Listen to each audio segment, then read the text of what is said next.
تو میں نے پہلے بتایا خاتون ایک کمرہ مختص کر لیں گی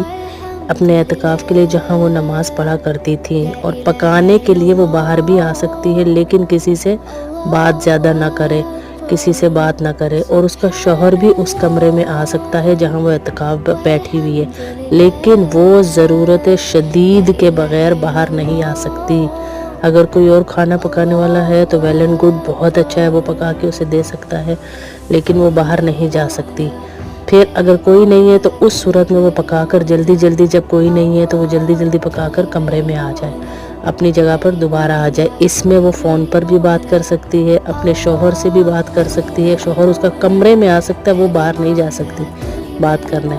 بچے بھی اس کے کمرے میں آ سکتے ہیں، بات کر سکتی ہے، بچوں کو کوئی کپڑے پہنانے، کچھ کرنے، وہ کام کر سکتی ہے اپنے بچوں کا۔ اور کوئی دینی لیکچر سنتی ہے یا کوئی کلاس لیتی ہے تو وہ بھی لے سکتی ہے۔